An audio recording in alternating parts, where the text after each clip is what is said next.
So we're moving right along. These parts are finished. These little squares are inserts for inside these holes, little tech inserts and whatnot.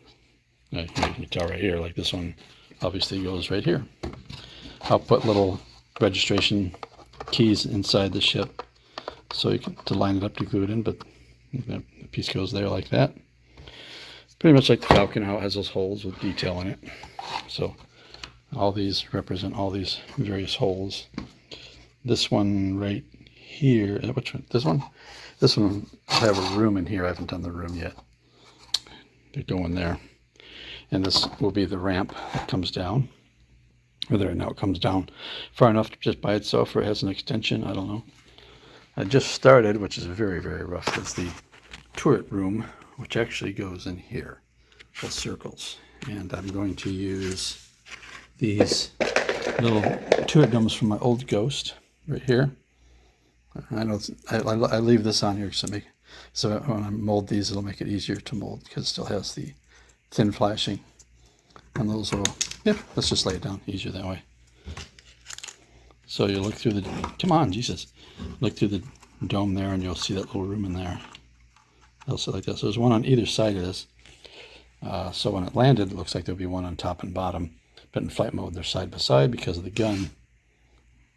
This gun sets right above here in the detail. So instead of being above the gun, it's actually below the gun. To be honest, I didn't plan it that way, but I guess I could turn it upside down, but it's odd enough that when it flies, the interiors in this thing are sideways in flight mode. Fish flight mode, as I call it. Because, but like you said, there's no gravity in space, so it doesn't matter how you walk inside the ship. I got that when I saw Star Wars, the turret rooms there. They might have took a ladder going up and down into it, but when they got into the room, they were then looking straight out the window instead of up above them or below them.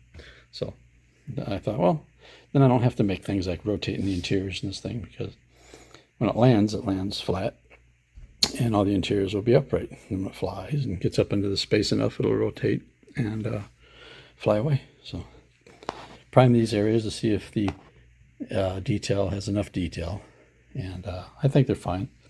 I'm kind of happy with this area here. This is for the cockpit area. Cockpit, obviously, I need to put some detail on it too. But yeah, that's how that looks in there. Just came out kind of fun, you know. Modeled a little bit like the on top of the cockpit of the Falcon as well. Has all this kind of detail like this on it. Maybe not as heavy, but that's all right.